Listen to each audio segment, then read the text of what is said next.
Hi everybody, it's Meg from Books Off the Beaten Path, and today I'm filming from someplace different. I'm filming from my nest.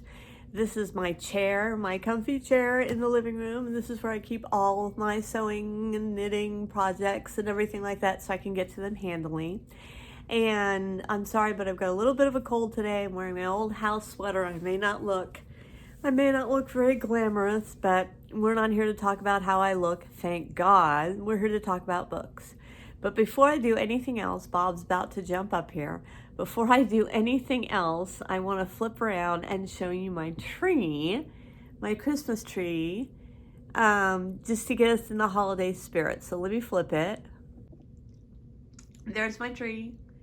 And there's the rest of my messy house and my bookcases down there, some of my bookcases. But anyway, just wanted you to see that. I'll flip back down. Okay, so I promised you a personal canon, and since it was such a cold, blustery day, I just have been looking through my bookshelves and finding all of my favorite books. And not just my favorites, but my favorites that have really defined me in some way. I could have a list 30 feet high, so I'm not going to do that, but I've kind of picked out a few. I'm going to do a canon too, because I am missing some very important books that I wanted to talk about. But let's go ahead and get started. So the first part of my canon is the detective story. And I pulled out a John Dickinson Carr because you guys know how much I love John Dickinson Carr. But a detective story, to me, a good detective story, is something where they give you all the clues and you're able to figure it out. Not saying that Agatha Christie is not a good detective story. She is, but she often will hold something back so that you don't get it all figured out. Sorry, I'm having coffee while I'm doing this because my throat's a little sore. But my love of the detective stories started when I was very young, and I've been reading them and collecting them ever since. And so I love a good mystery, and that's part of what makes me me. Okay, moving on to something a little heavier. A Separate Peace. I read this under duress. My father wanted me to read it, and I read this, and it just blew me away. I mean, the relationship between Jean and Phineas is something that I think you'd find hard-pressed to find in another novel. A Separate Peace, I've had it for a long time. It's showing its wear, but oh, is it memorable. If you haven't read it, you need to read it. And what it did for me was it really showed me the complexities of relationships and how everything is not as you think it is. So, A Separate Peace, check it out. Okay, back to the detective story again. I have to bring this up. Now, this is not a classic. This is not anything more than pure fun. And this is a pure fun book for me. The Monica Ferris series, the Needlework series. Now, obviously, you know why I would like that so much, because I do so much needlework. But this is just a fun series. It's got fun characters. It's got all kinds of stuff that I'm interested in. I'm interested in knitting. I'm interested in needlepoint. I'm interested in cross stitch. And so these, to me, this is pure Hershey's chocolate. When I need some Hershey's chocolate for the soul, I pick up any Monica Ferris that I can find. Okay, here we go. Here we go with some big ones. Mary Roberts Rinehart, my absolute favorite Mary Roberts Rinehart, The Red Lamp. This combines the detective story with the supernatural brilliantly. Uncle Horace, is he the one leaving the red lamp around? Is he actually a ghost interacting with these people, or is it all in their minds? Wonderful, wonderful stuff. Mary Roberts Rinehart is a goddess, I think, in what she has written, and I've got a deep dive that I'll put up there if you are interested in that. That's one of my better videos, I think, because I go through so many of hers, but this is my all-time favorite, The Red Lamp. Then we've got Judy Bolton, The Voice in the Suitcase. Now, I'm trying to collect Judy Boltons. They're kind of hard for me to find. I'm trying to collect them, but I just adored her. She was so much more than Nancy Drew to me because she was so real. And I'm surprised that she wasn't more well embraced. They did cancel the series long before they canceled Nancy Drew. They still haven't canceled Nancy Drew. She's still around. Excuse me while I move, so my leg doesn't go to sleep.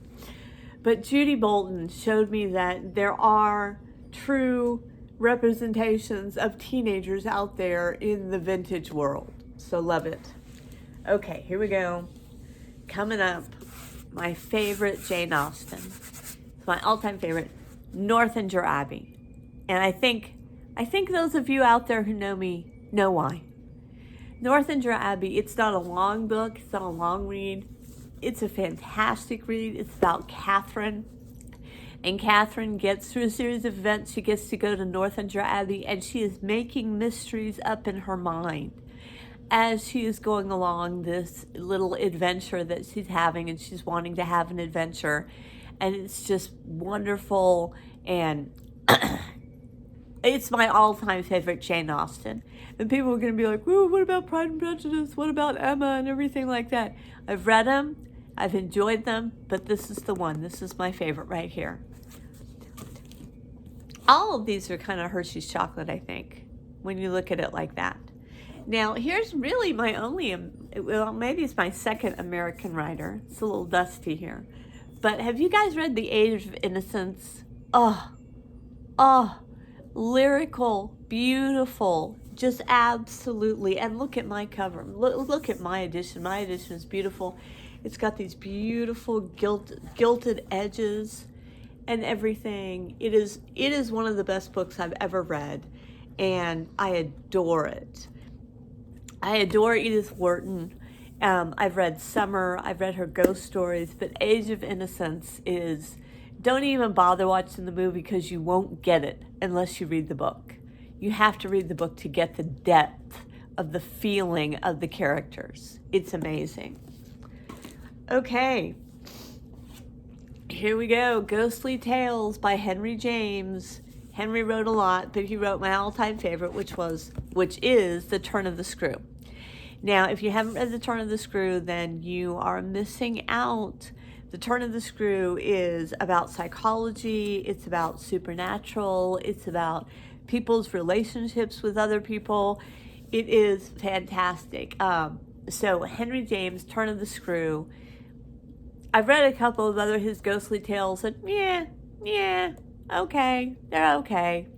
They're not like this one. This one is, The Turn of the Screw is just wonderful. It's about this governess, and she keeps thinking that she's seeing ghosts. She's way out in Bly, which I think is a section in England. My English viewers can tell me if that is correct. I think it's a section. It's Bly House, but I think Bly is also a section. A region is what I mean to say. A region. Anyway, Ghostly Tales, Turn of the Screw. If you only read one Henry James, read Turn of the Screw. Okay. Now here's one that, oh, my books are falling. Hold on. Here's one that I've had for a long time, and I love Anthony Trollope. Do we have any Trollope fans out there? Raise your hand.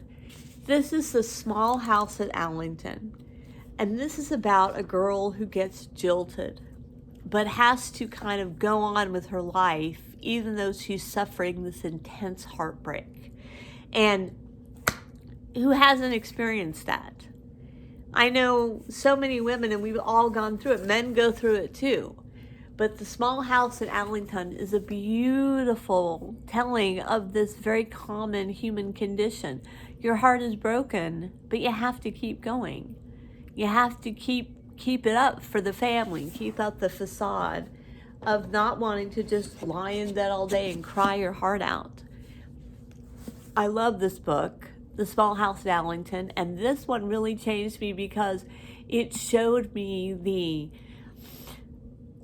consistency of humanity, I guess was what you would call it. Is like how one thing happens to one person and it happens to everyone too in their own way. So I have two left. They won't be long. The Gabrielle Hounds by Mary Stuart. Now, any Mary Stuart I'm going to love, but this one I loved particularly because I just thought it was so exotic. And I thought that Mary, there's a picture of her on the back. There she is. I thought that Mary did a wonderful job. This takes place in Syria in the 60s.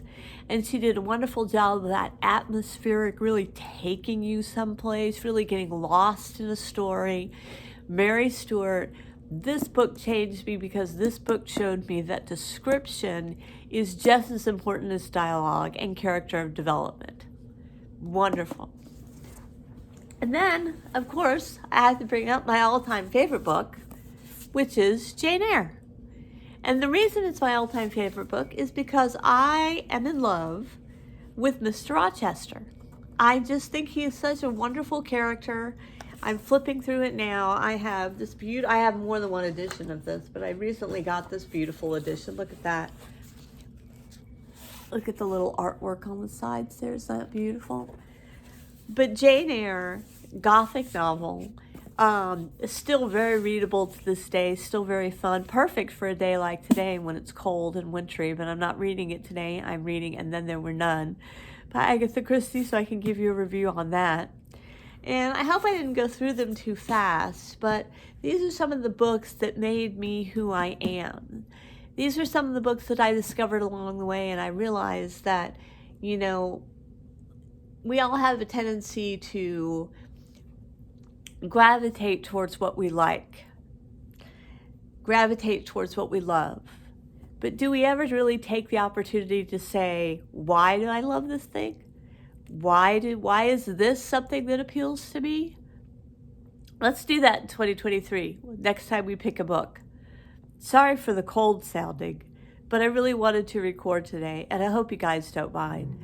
I miss you all. Have a Merry Christmas, and I'll see you on the other side of the calendar. Bye.